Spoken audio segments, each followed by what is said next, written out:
I am pleased to introduce our speaker for this evening, who is someone that may be familiar to you if you've been on other Iowa Master Gardener webinars.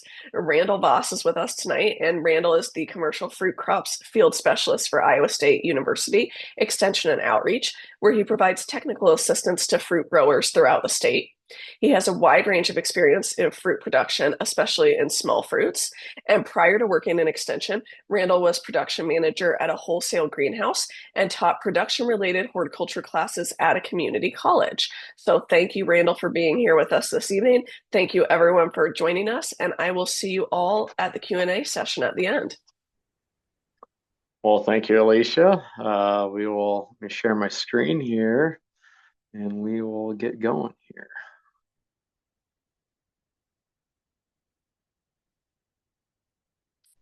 Okay, so we're going to today talk about blueberry production for the backyard. And I did it with a focus on the climate similar to Iowa. I know there's some people from lots of different places here, so hopefully you can still gain something from this, because there are a lot of different options for blueberries out there in terms of cultivars, groups of cultivars, and so forth. And there are a lot of commonalities in how we manage them. So when I look at blueberries in our area, they're probably an underplanted fruit, and part of that could be it's a relatively new fruit in terms of like domestication and so forth. When I grew up in Iowa, and I don't remember seeing blueberries in the store as a kid, and so new cultivars, plant breeding, and so forth. We have a lot of options out there for blueberries now. They're a pretty disease resistant crop, so if you're not wanting to do extensive pest management, most varieties fit in pretty well with that. It's not a huge space commitment like an apple tree. These blueberry bushes can easily be planted 4 feet apart or even closer on some of them. And honestly, the pruning's not super complicated. So, grapevines and brambles and so forth, that if we mess up on pruning, we can really hurt our yield and so forth. But blueberries are, in my opinion, are pretty not complicated. Again, that's personal view. Maybe don't share that. But so in this presentation, we're going to kind of give an overview of blueberry production, the different types that are out there, how we might go about planting it in terms of how we want to start them. We're going to talk a fair bit about soil pH, and that is one of the keys to blueberry production is they need acidic soils. So acidic means a pH less than 7, and they need a pH actually closer to 5. Review a few cultivars to try, talk about fertilization, a few pests, and then just some thoughts on harvest and so forth. So there's a whole bunch of great resources out there. Some of these I'm going to use, and I know you can't click on all these while I'm showing you, but these are some of the ones I'm going to be using. And also, if you want some more pruning videos and so forth, the University of Maine has an excellent series too, if you want to follow up. So when I look at the keys to backyard blueberry production, again, the first one is we need a low soil pH, and that is a not negotiable thing. So if you don't know your soil pH, I personally would not encourage you to plant blueberries, because they do need acidic soil. And most soils in our area are not a pH between 4.5 and 5.5. So you have to do something to lower that pH. They definitely don't do good in dry conditions. So irrigation is pretty important in most situations. They don't handle competition well between weeds and so forth. And mulching is going to help conserve water.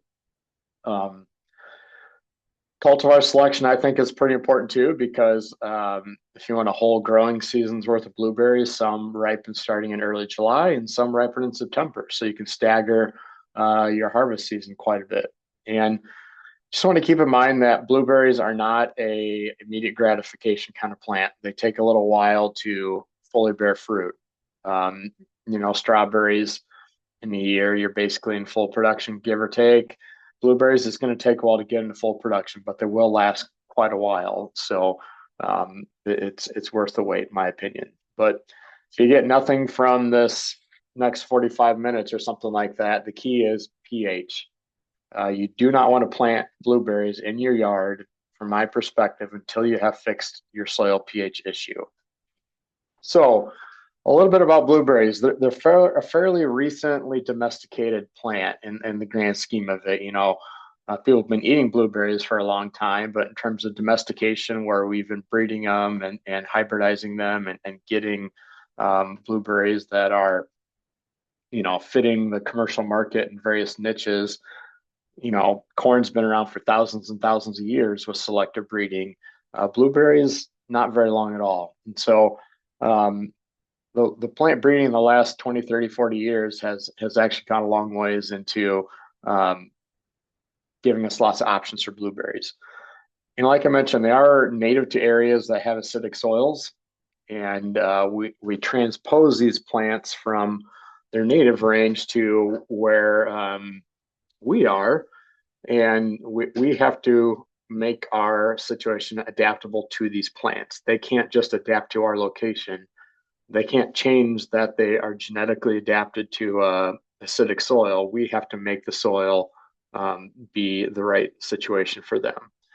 And they're native to a situation generally, not necessarily wet areas, but areas that, like, they don't, not like standing water, but areas that have a somewhat high water table, where um, maybe not water table, but where there's abundant water, like a foot or 2 foot or whatever down. So they don't do well in dry conditions. They don't do well in saturated conditions. They don't do well in dry conditions. So, and the root system is pretty shallow. So I mentioned mulch is very helpful in terms of that. And that's also why they're pretty prone to drought stress and weed competition. So there's a lot of different groups of blueberries. I'm going to talk about three of them tonight. The more cold hardy groups, and they vary in cold hardiness. But the northern highbush is probably the blueberry you are eating if you buy blueberries during the traditional growing season in the Midwest of July, August, September type time frame. The most widely grown blueberry in the USA. Um, and there's different cultivars. Some grow 4 foot, some grow 6 foot, some grow taller. They can get pretty wide depending on how close you plant them, and they're pretty large berry size, but they're also used for processing as well. And so, if we have the climate for them, this is probably what we should be growing. Now, there are other types of high bush blueberries called southern high bush, and so those are probably not cold hardy for our area here. Same thing with what we call rabbit eye blueberries. Those are more southern species and groups of cultivars. So if you see the word high bush, you want to make sure it's a northern high bush type variety.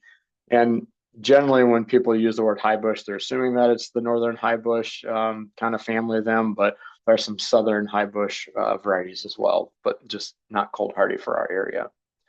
Then there's what's called the low bush blueberry, and these are not ones that we're going to be planting for our area. Um, if you buy a blueberry muffin with those little tins of canned blueberries in them, you're probably eating a low bush blueberry. They're very small berries. The plants are very prostrate. They're the ones that are grown in like Maine and so forth in semi-mild wild areas, and we'll either burn them or mow them down every other year. And they're very cold hardy, but they're very small berries, tough to pick because they're low to the ground for most gardeners. And so you're probably not going to be planting these, but if you bought, that stereotypical blueberry muffin mix, you've probably eaten these low bush blueberries. Then there's what are called the half highs, and these were hybridized in some of these northern climates that weren't warm enough for the high bush blueberries, but they wanted larger fruit and a larger bush than the low bush varieties. And so like University of Minnesota has developed some of these in some other states. And so they're a cold hardy version that is more cold hardy than the high bush. They have kind of flexible branches. Some of them kind of grow a little more horizontally, so they can handle heavy snow loads. Since they're kind of a hybrid, they have really variable berry size and plant height. And so there's not a lot of generalities that you can put forth in terms of berry size and height and so forth, because they're kind of complex hybrids. So if you're going to plant these in your home yard, they need full sun. And that's true of most fruits. Um, Most fruit crops, the higher the percentage of sunlight is on the buds, the more likely they are to have fruit. And so planting a lot of fruits, again, most fruits, most of our common fruits, I'll say, they should be in full sun. And if you're in Iowa, the vast majority of Iowa should be able to plant the northern high bush varieties. If you're in the northern extremes of Iowa, and I saw some people from elsewhere farther north, the half highs might be a better option for you in terms of making sure you're getting a crop every year. And I'll kind of explain some varieties here in a little bit. In terms of spacing, they're pretty flexible. You can plant them really close together if you want and maintain them like a hedgerow. Um, Especially if you want to, do things organically, you might spread them a little farther apart to increase airflow. Um, so about 4 feet, closer or farther is fine too. If they're half highs, you might put them even closer because some of those varieties only get 2 feet wide or something like that. So um, the high bush, 4 feet apart plus or minus is fine, or I mean, it could be as far apart as you want them. Those half highs sometimes grow a little, don't go quite as wide. And in terms of space between rows, you want rows, 9 feet, 10 feet, 12, whatever. I mean, it's a matter of getting your equipment in. You don't want to probably go closer to the 9 or so just because you don't want that row to shade the neighboring row and so forth. So pretty flexible in terms of that. And yeah, you can manage them as individual plants or as a hedgerow if you really want to. Um, so how do you buy these? I prefer to buy them dormant. You can buy ones in a nursery that are actively growing, and there's absolutely nothing wrong with that. I just personally find it hard for me to keep on top of watering. If you got this fully leafed out plant that you're putting in your yard, um, it takes a while for it to root into that soil, and so it takes a lot of watering. So my personal preference, and again, maybe you have a different preference, is to buy them dormant. You can get them a lot of different places. Buying them as a gallon pot is kind of the standard, and those aren't always a full gallon, but that's kind of the standard practice. And those are about 2-year-old plants. I've seen them for sale in 4-inch pots as well, and they're cheaper to ship that way if you're buying through a mail order nursery because you're not shipping a huge amount of potting media. I will say the smaller the pot, the more challenging it is for watering and managing weeds because you're putting a smaller plant in the ground. So you need to be on top of making sure you get water where those roots are. There's even smaller pots available, and again, you can buy those, but I would discourage you from that because they're a little harder to take care of. I've also seen them sold as bare root, and I bought them as well, and that can be a viable option too. My personal preference is gallon pots, but yeah, sometimes those aren't available to everyone. So I've already mentioned soil pH. Test your pH. Don't guess, please. If again, if you get nothing out of this webinar, most of the soil pH in our region is not anywhere near 4.5 to 5. It is much higher, and so you want to change your soil pH before you plant a blueberry plant. It can take a full growing season to change pH. Let's say your pH is 7 or 6.5, and you need to get it down to that between 4.5 and 5.5. It could take a full growing season for the products we use to apply to drop that pH down to that happy zone for these blueberries. And so I always say blueberries should not be an impulse buy at a garden center because you need your pH in line. Otherwise, nutrients like iron and manganese, iron's actually the probably most common one, they're more available at a low pH, and blueberries need that low pH to be able to take advantage of that. And so, again, my advice first change your pH, then buy your plants. But I get that that's not always the case. So, um, you may need to apply some iron, supplemental iron, if you haven't changed your pH. There's lots of different ways to lower pH. Some people do use peat moss mixed in the planting hole and so forth, and that can help. I come from the commercial world where that's pretty tough to do on a large scale. And so elemental sulfur, you can buy it at a lot of garden centers, is used to lower soil pH. You can also buy aluminum sulfate, and that changes pH very quickly. I would encourage you to use elemental sulfur instead because just that aluminum can stay in the soil quite a bit. And I just encourage you to use elemental sulfur. Um, so again, it takes sometimes a full growing season to lower pH, and so but it's something you got to do. So generally plant blueberries in rows, and if you haven't guessed, I'm trying to have a cartoon drawing of 3 rows of blueberries here. We really don't need to change the pH of the whole planting if we don't want to. Um, you know, if you look at applying this elemental sulfur, you could just band it in like a 4 foot band where you're going to plant these blueberries instead of trying to change the pH of the whole yard. Um, some of those roots will be in the grass strips between the plants, but the vast majority of these plants are going to be, excuse me, roots are going to be in the mulch area under the bush. And so, A, it saves you money, and B, it's just more efficient. And so you can just apply it in a band rather than changing the whole yard. Um, and this elemental sulfur product, depending on how much you use and that kind of stuff, it'll lower the pH for a few years. And then in a few years, you're gonna have to check it again because soil pH tends to go back to its starting point. So if your pH started high and you had to lower it to get to blueberries, let's say it was 6.5, you had to lower it to 5, it's going to creep back up. And so you're going to have to check it every 2 to 3 or 4 years to keep those plants happy and reapply it. So what I did here is there's several guidelines about how much elemental sulfur to apply to get a desired pH change that we want. And so your soil texture has a lot to do with it. I just assumed you have a loam soil. A lot of Iowa is silty loam, silty clay loam, so that might require a slightly higher rate than this. But what I did was I converted some numbers to like pounds per 10 feet of bed. So if I have a 4 foot by 10 foot bed area, how much elemental sulfur do I need at these various situations? So my starting pH is 7, and I have a 4 by 10 foot bed, so that hold about 3 plants, maybe 2 plants, depending on how you're spacing it. I'd need 2.3 pounds of sulfur per 10 foot of bed. That's 4 feet wide. And there's a lot of nuances to how you do the math on this, but that'll get you in the ballpark. And that's our goal. So we're just trying to get in the ballpark. Notice as your pH is higher, you need more and more elemental sulfur.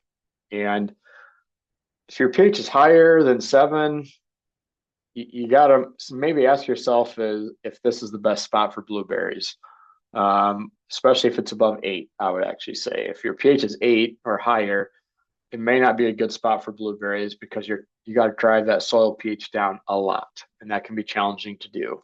Now you can bring in soil, do a raised bed, but that starts to get real expensive as well. So my little example here is we got a loam soil, our pH is 7, we're dropping it to 4.5, and the rate from that chart was 2.3 pounds per 10 square feet. So I'm going to back up here. So it was pH 7, that's where I got that number.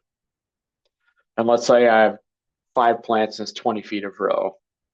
So just do the math. And I'm sorry if you don't like math, I apologize. But we don't just want to throw down product. Same thing with fertilizer. We should be doing the math on it. It's from an economic standpoint, environmental stewardship standpoint. We should be calculating our fertilizer rates, not just putting it on, because we want to be responsible in how we use these products. If I have 20 feet per row, basically 2.3 divided by 10 times 20, or however you want to do it, I'd need 4.6 pounds of sulfur for this 4 foot by 20 foot row. So again, lots of different ways to look at it. If this helps you provide a starting point, go for it. And keep in mind, you may have to, I'd check your pH in a year to make sure it got down to where you want it to be. It's best if you till it in to start, and that's why you want to do it before planting. Then maintenance applications after that, you can just apply on the surface. But it's going to react a little bit quicker if you till it in prior to planting. So another reason why you want to change the pH before you plant. So, so what situations would I try to avoid for blueberries? Well, first, pure clay. Um, Pure clay is challenging from a drainage perspective, and clay is great at holding water, but it's very poor at giving up water to plants, and that's not a good situation for a blueberry. Um, we need They need quite a bit of water, and to keep water plant available in clay soils, we need to apply a lot to keep them from drying out because they dry out a little bit, and it prevents that plants are taking up that water. So that's not an ideal situation. Now you can add organic matter, peat moss, whatever to these soils to maybe improve them a little bit. But still, if you have a better spot that's not pure clay, that would be better. Calcareous soils. It's maybe not a term you've used or heard, but basically, there are parts of the United States and parts of Iowa where the microscopic rocks, so to speak, that make up soil are limestone or are high in lime. And they have so much of this lime material in them that it is just not conceivable to actually lower the pH to a the range that blueberries want. And that may mean where you live, growing blueberries is not practical. And I'm sorry to break that news.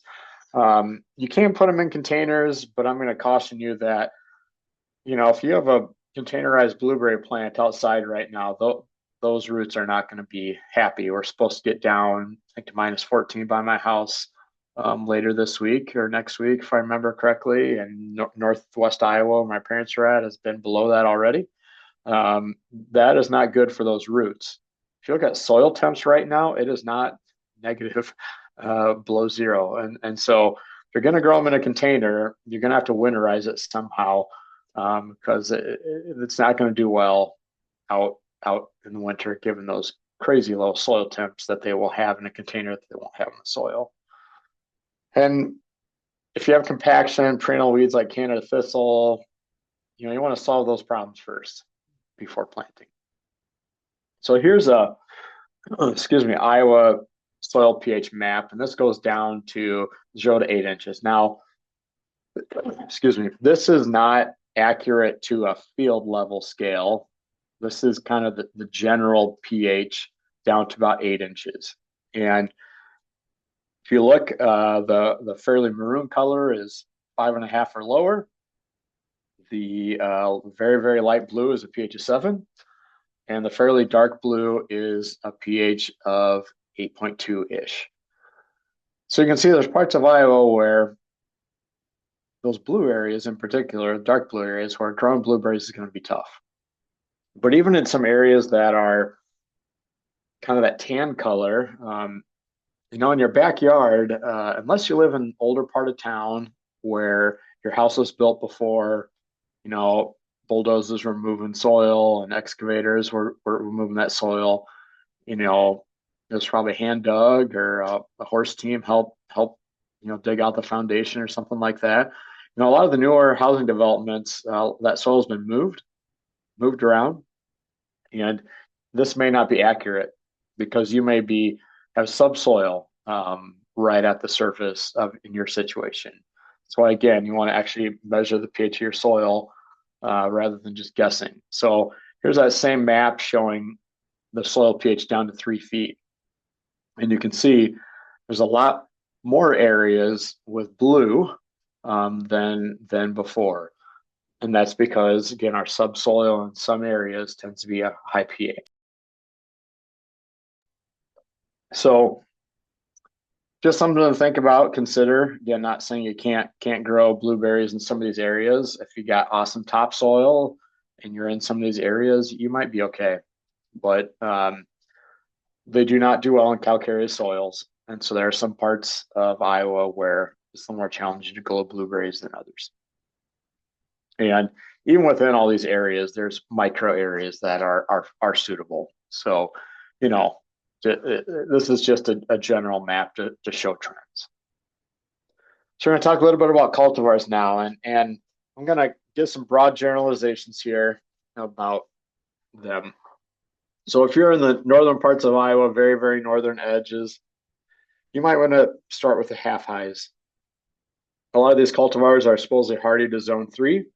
Um, and most of them come from the University of Minnesota. And you can get about a month-long season with these, give or take. Depending on where you're at, um, these kind of ripening, this is when they ripen, are going to differ a little bit. So Polaris and St. Cloud are the early ones.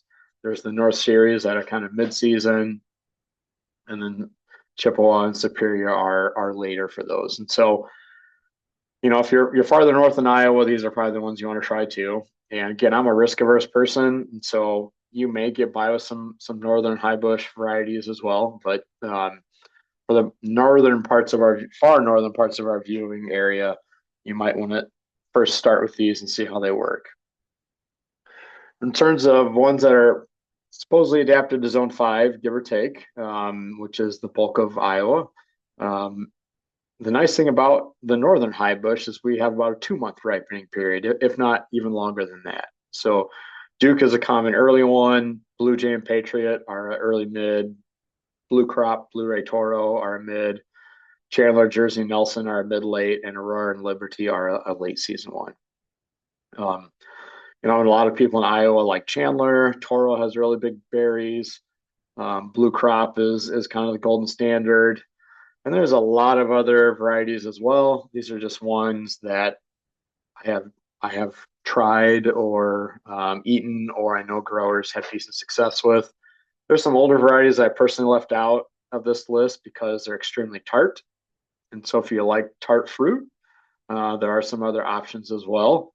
And I put Patriot in there that has an HH on it. It's actually a half high, but it grows like a northern high bush. So oftentimes we put it in that category. So if you're in the northern parts of Iowa and you really want to try the northern high bush, these are 5 cultivars that are generally viewed as being the more hardy of the northern high bush. So again, it's a subjective list, but those are ones to maybe consider trying if you're in the more northern parts of our area. So there's a lot of different growth habits with these cultivars, and I don't have them all memorized either. So if you look on the left-hand side, that cultivar has a very upright growth habit, and on the right-hand side, it's a more open growth habit. We might prune them fairly a little bit different, but the general concepts are all the same. And so I'm going to talk about pruning here in a little bit, but the general concept is the same with pruning. Personally, that bush on the left, I'd like to have a few more canes left over. It's pretty bare, but everyone has a different strategy with pruning. Some people take off more than others.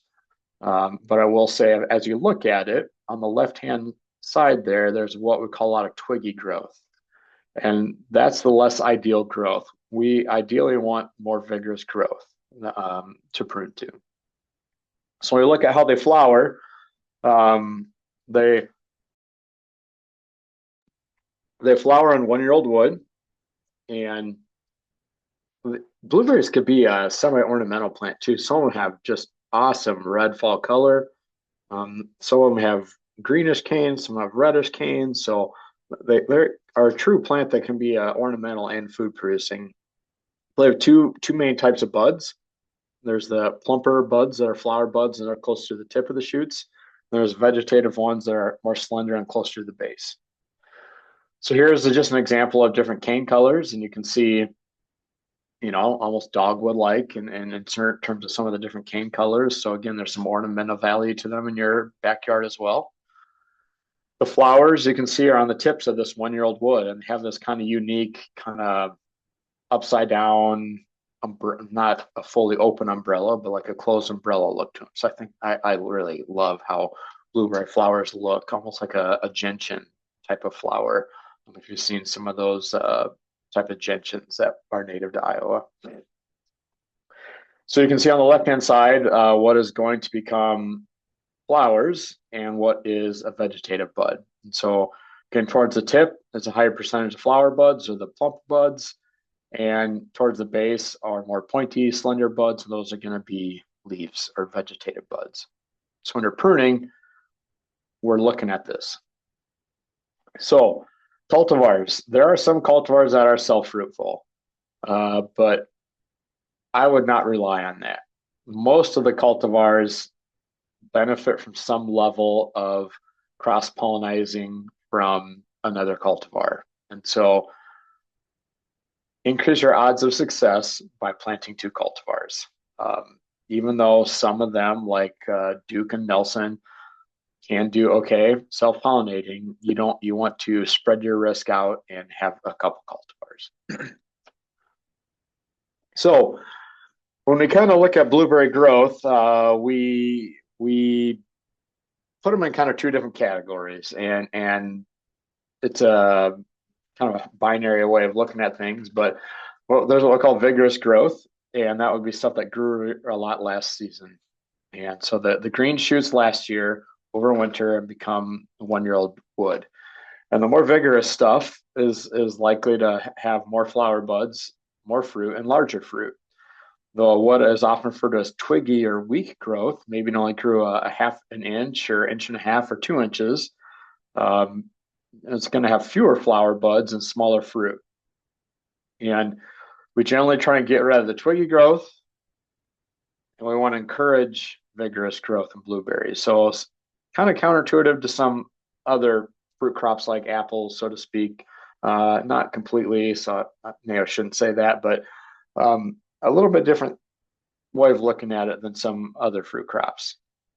So here, if we look at these canes here, the blue areas are all the fatter fruit buds, and you can see the one on the left has a lot more, and the more cylindrical ones are the vegetative buds. So we want more of the left-hand side, less of the right-hand side. Here's what we call that twiggy growth, and this is just a screenshot from a pruning video I did. You can see there's just a lot of very, very short growth. These little tiny shoots here only grew about an inch last year. And you can see there are some plump fruit buds on the end, but there's going to be few berries and they're going to be small berries. And so generally when we prune, that's the kind of stuff we're trying to prune out because we want more berries and larger berries. So here you zoom in on this. You can see there's a few, plump buds here, there on the tips there. That's going to have some small fruit on it. What we want to keep generally are these more vigorous canes, like what I have in my hands there or on the right. They're going to have more fruit and larger fruit. And these are generalities. I'm sure you can go out there and find some tissue that's going to run counter to this. But our goal is to keep this younger growth when pruning and get rid of the twiggier growth. So that more vigorous canes you see on the right-hand side are what we want. This is the kind of stuff we want to get rid of when we're pruning. So there's a lot of nuances to pruning different varieties. If they're more of an open growth habit type or a vertical growth habit type, we're not going to worry about that right now. We're just going to go over the generalities when pruning these high bush blueberry cultivars. And I would encourage you not to cut shoots back during the growing season, just let them grow. There and some of the more southern varieties, that's common practice, but I would just encourage you, just do a dormant pruning. Don't worry about shortening any shoots in the summer. So it is something you want to prune once a year because we're removing that old growth and we're trying to encourage some flushes of new growth because that more vigorous wood is what produces more fruit, larger fruit, and so forth. But again, I will say blueberry pruning is very forgiving. If I'm pruning a raspberry, I need to figure out, is that a 1-year-old cane, a 2-year-old cane, is it alive, is it dead? Grapevines, we have what's called dieback, and we prune off 95% of our growth every year. Blueberries, we're taking off a third of the growth every year, give or take. Some people will take off more than that, but they're very forgiving if you follow a few general concepts. So I'm just going to review those two main concepts. Again, we can complicate this more if we want to. We're just going to kind of keep it fairly simple here. So first is narrow up the base and remove any low-hanging branches. So you see here, as those bushes get wider and wider, they get harder to maintain, and these weak canes on the outside of those plants are going to have some fruit on them, but they're going to get weighed down, touch the ground. Some critters probably going to eat them anyway. So that's pretty standard practice. We remove those. When you look at these bushes, you can see this one has a lot of gray bark in it. And on those canes with gray bark are younger um, parts of those canes that are very twiggy. So in the middle here, you can see a nice vigorous one. And here we have this gray bark with a lot of twiggy growth on that. So something to think about, if you see a lot of gray in your blueberry bush when they're mature, probably is a sign that you need to prune a little bit more aggressively. So when we go into here, we want to eliminate some of these older canes. And again, these are cartoons, so I'm making it look how I want it to. Real plants are a little different, but this kind of helps reinforce the concept. So, this cane on the right hand side has a very twiggy, very small little growth, and so the brown color I meant to signify the 1-year-old wood where they're going to fruit on, and so forth, or 2-year-old wood that fruited last year, and so we get rid of something like that. Um, sometimes these canes will have some nice vigorous growth coming from a little bit farther down. My preference is, when possible, to remove the canes at the base of the plant, but sometimes you don't always have options for renewal. And this one has a nice, vigorous option coming right here, so you can prune to that. And so, that's what we did there as well. You can do that if you need to. But I prefer to remove canes all the way to the ground when possible. You can do some other fine tuning as well, where if you see some twiggy growth on some other stuff, you can remove it. Some people just snap it off. It's going to not have a lot of fruit and so forth. So that's up to you. But you can spend a lot more time if you want to. But doing those two things is going to basically do the bulk of your pruning. Again, we can spend more time on it, but they'll get you 90% of the way there. That's probably the more important part. So then next year, we hope we get some vigorous canes coming out. We will probably get some weak shoots coming out the bottom that we'll have to prune off. That old cane here that has gray bark is going to probably send out some less vigorous growth, which is a sign that maybe next year we prune that one out. And these younger, more vigorous canes put out some more vigorous growth, which is going to a sign that, yeah, we kept the right thing. So we're going to move on to fertilization, so we can have time for questions here at the end. I would apply nitrogen every year. They're not heavy feeders, but it does help encourage growth. If your soil has good fertility for phosphorus and potassium, you might just need to apply nitrogen every year. If you're not sure, you can apply something like a maintenance type fertilizer, which is high in N, low in P, moderate in K. And so you could apply that instead. But if you have plenty of P and K in your yard, you may not need to apply it. So in terms of rates, the rate of nitrogen varies a lot by the age of the plant. The smaller the plant, the lower the amount of nitrogen. So what I did is adapted one of these tables we use commercially. So the age and years is on the left-hand side. Grams of nitrogen per plant is in the middle here. What I did is I put the two most common fertilizers we use in the blueberry world as a nitrogen source. Ammonium sulfate is generally our preferred nitrogen source. You don't need it, but it helps to keep the pH low. It's a fairly acidic nitrogen fertilizer, and so for an area like we are here, we need help keeping that pH low. And so you can use ammonium sulfate. It's a little expensive because it's pretty dilute. It's only 21% nitrogen. So if that's handy in your area, that's a great option. And this how many grams per plant you need at the spacing we've talked about. Urea works as well. It's another common nitrogen fertilizer out there. You can use organic forms as well. I'm just giving you the most common ones from a bag. Urea will work. You need a lot less of it because it's more concentrated. It will not help keep the pH maintained as much as ammonium sulfate. So you might have to apply sulfur more often. So pest issues. We don't have a huge amount of ones that really make blueberry production disastrous. There's a fungal disease called phomopsis that can affect our canes, and it is something we control in the commercial world. In the backyard world, you can probably just prune it out. And I'll show you pictures of that here in a little bit. And in the insect world, Japanese beetles are a common defoliant for most plants, and they do, work like blueberries and so forth. So that's an option.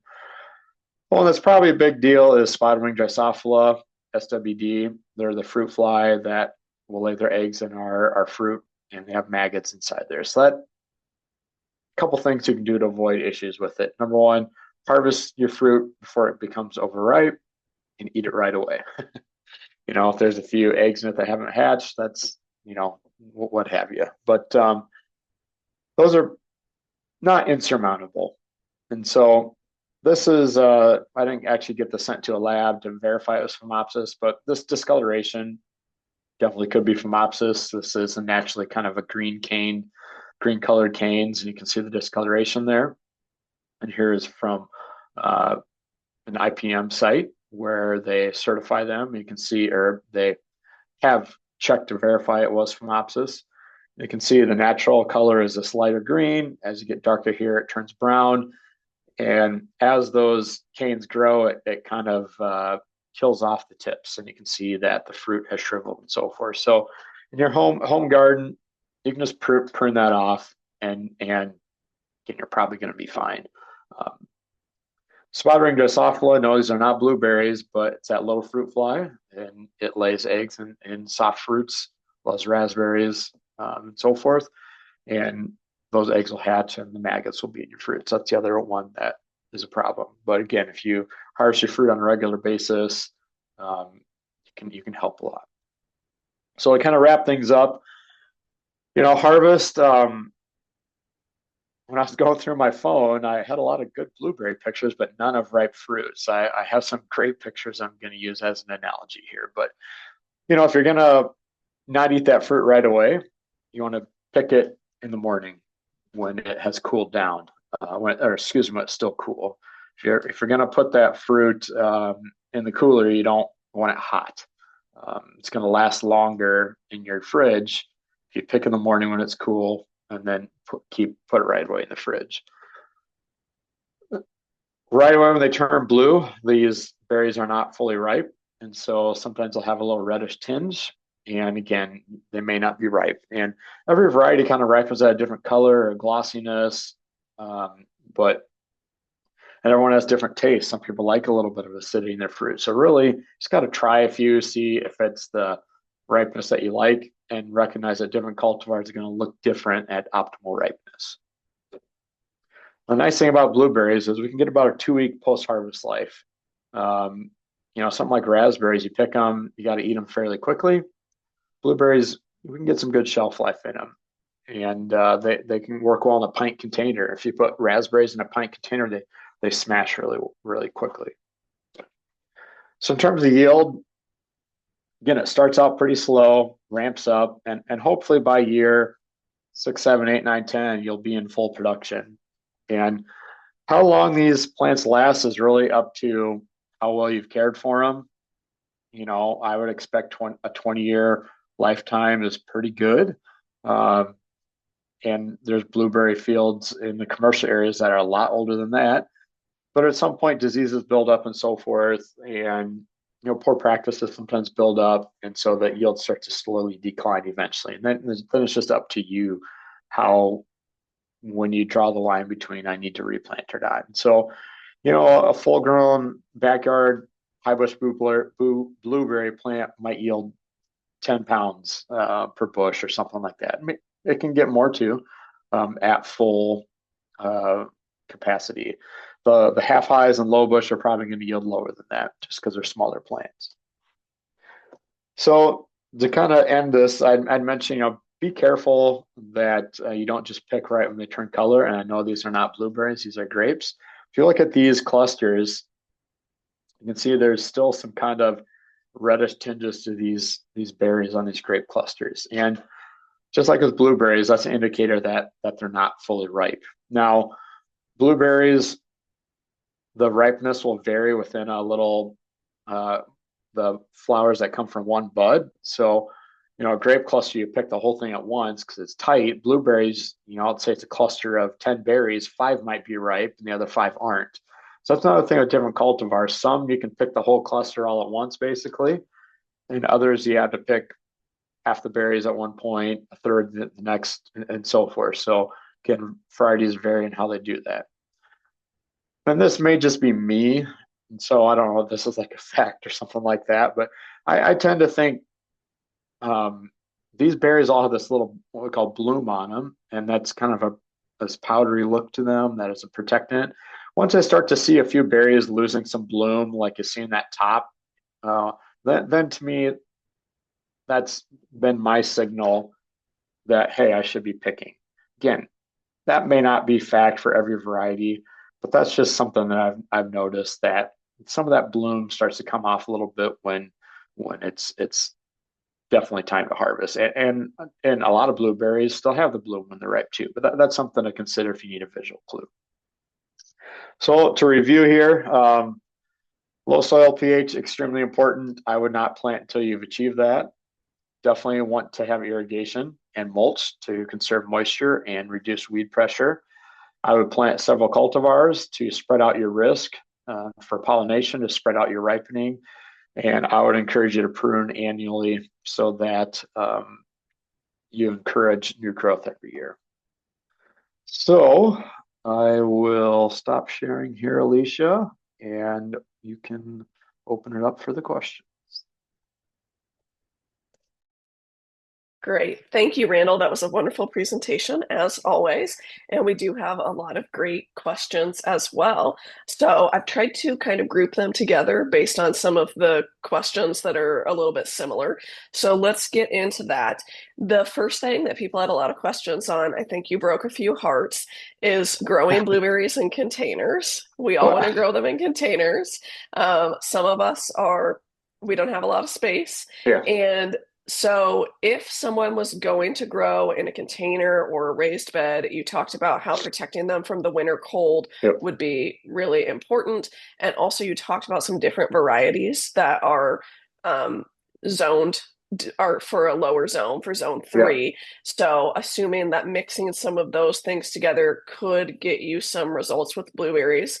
Do you have anything else, any helpful tips about if we are dead set on growing blueberries in containers? Someone also asked about grow bags. What would you have to say about any of that in general to help us out? It, yeah, so in some of the production areas like Chile, they are growing a lot of their blueberries in containers, but it doesn't get, minus 20 outside there. So, but as long as you somehow protect it, maybe it's straw bales around it, or if you have an unheated garage that buffers that temperature, like if your garage is insulated and it gets down to, you know, 10 degrees on the coldest night, maybe, or 20, who knows? If you can bring them inside to some unheated but insulated area, you're probably going to be okay. So just got to provide some type of protection and maybe burying it in straw or leaves is going to be enough. Um, those a lot of those half highs grow in a very container friendly manner. And then I don't remember off the top of my head, but one of those North Series is just a cool looking compact plant. So I would try those. We just got to find some way to insulate it. Yeah. Yeah, so that's great. That brings up the next question was some of us have small spaces and we're looking for compact varieties. Are those half highs the way to go, or are there other compact varieties as well? Yeah. So those half eyes is what I would personally recommend. And there may be some proprietary ones out there now too that are sold by certain nurseries that I'm not personally aware of, but some of those half high ones have a really compact growth habit, almost have like a bonsai look to them. So I would try those. I'm sure there's some out there that I'm not that I haven't listed though.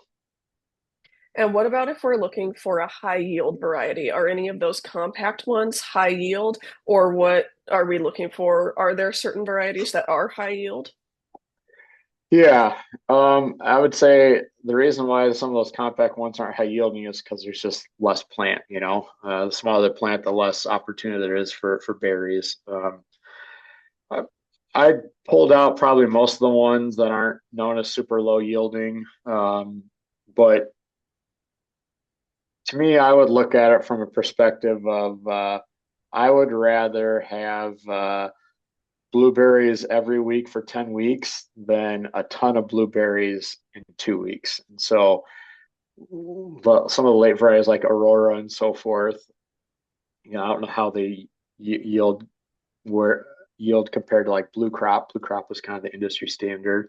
But even if they yield 10% less, to me, having blueberries in early September is worth it. So, um, yeah, all varieties have their pros and cons. It's hard to know, you know, especially in Iowa where we don't have a history of blueberry production in most places, which is going to do best, and it probably differs each year. So, don't have a real good answer for you exactly which one is the best yielding because it's going to vary. But the small ones are going to be lower yielding just because they're small bushes.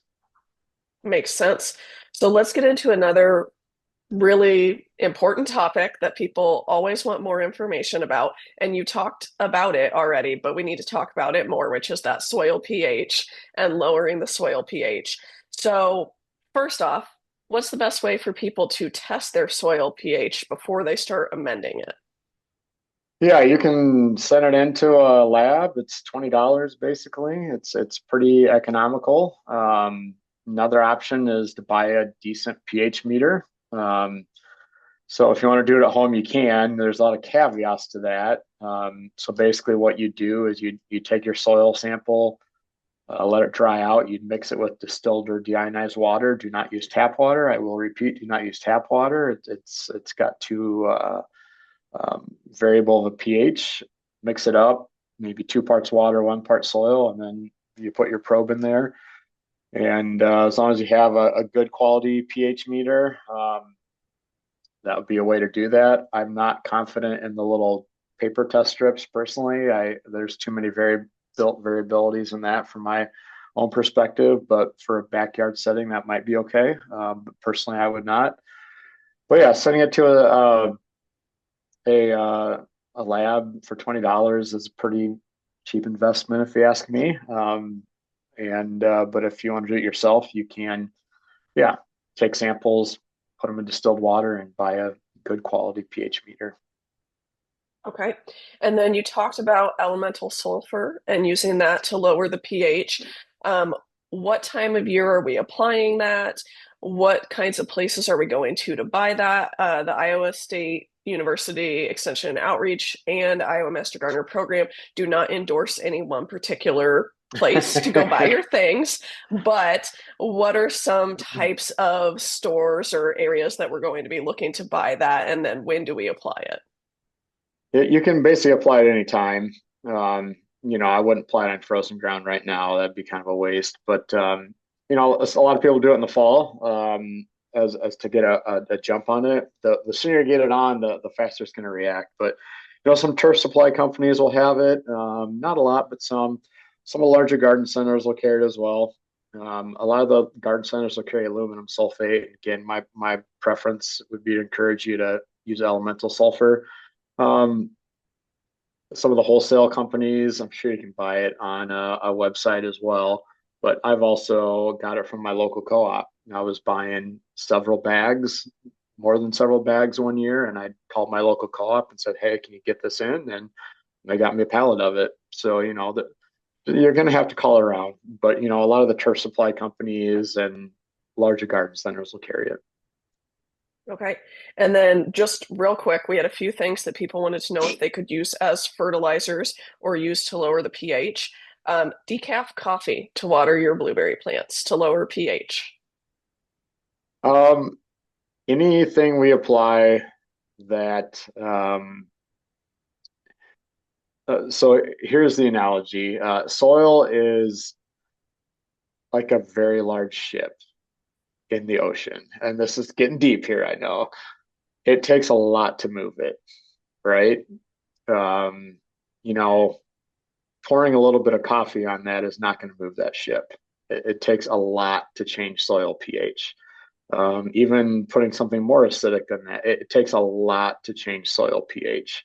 Now, if you're putting that in your potting media potted plant in your house, it's going to shift pH a little bit because that's potting media. It doesn't have a buffering capacity. And so something like that is not going to do a whole lot, in my personal opinion. And you're going to need to get something a lot more effective. Okay. What about fireplace ashes as a fertilizer? Yeah, I don't know a lot about fireplace ashes, but there are some nutrients in that. I doubt it will drive down soil pH to where you need it in a timely manner, but there definitely are some nutrients in it. Okay. And then the last one that someone asked about was compost as a top dressing. How much is Oh that going yeah, to affect the soil pH?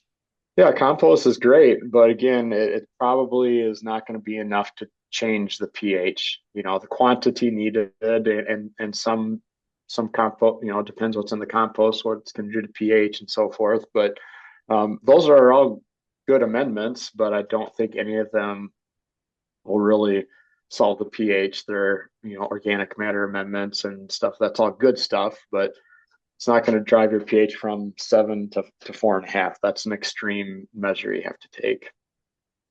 Yeah, now once we amend the soil, can we plant things into it that growing season, or are we going to wait and plant things into it the next growing season? And if we do plant something there, is it going to interfere with the process of us trying to lower that pH for our blueberries? So in the commercial world, we change pH one growing season and then plant the following season. That's how we do it. Um, just because there's a lot of risk with planting these blueberries in there before the pH has changed. If you do not have that level of patience, um, you want to till it in, right? And you can't do that when the plants are there. But if you want, be on the lookout for iron deficiencies. So you want to apply a chelated iron or something like that to kind of overcome that lack of low pH. But you're going to have your best success if you apply sulfur this spring and plant next year. And I know that doesn't make people happy or make it easy, but you're going to have your best success that way. Okay. Then we have two questions that I don't think we really touched on in the presentation. I know we're at the end of our time here, so if you need to leave, please feel free to. But I do want to get to these last two questions real quick. One is how and when to transplant. Best time to move the plants if we need to move them around, or do we just start over with a new plant in a new place? Yeah, if they're really big, they're pretty tough to move, but smaller plants, you can do it. You want to do it before they break bud in the spring, as early as you can in the spring, be the best time to move it. I just always worry that, we don't take as much of the root system with as we think when we dig plants up from the ground. But if they're really big, I think you're better off starting new. But if they're small, you can probably transplant them in early spring. Okay, and final question. There were a lot of other great questions, but as you know, we have a time limit. So sometimes raspberries get sunburned. Do blueberries get sunburned like raspberries do? And if so, how do we prevent that? So I think for raspberries, you're referring to those white druplet issues. I have never seen issues with sunburn and blueberries. Where there's issues is if they're not watered, then you can get some leaf scorch. So um, it's more an issue of the leaves from my personal experience that if you're not keeping on top of watering, you can get some leaf scorch. But the fruit itself, I can't say I've really seen something similar to the white drupe issue in raspberries.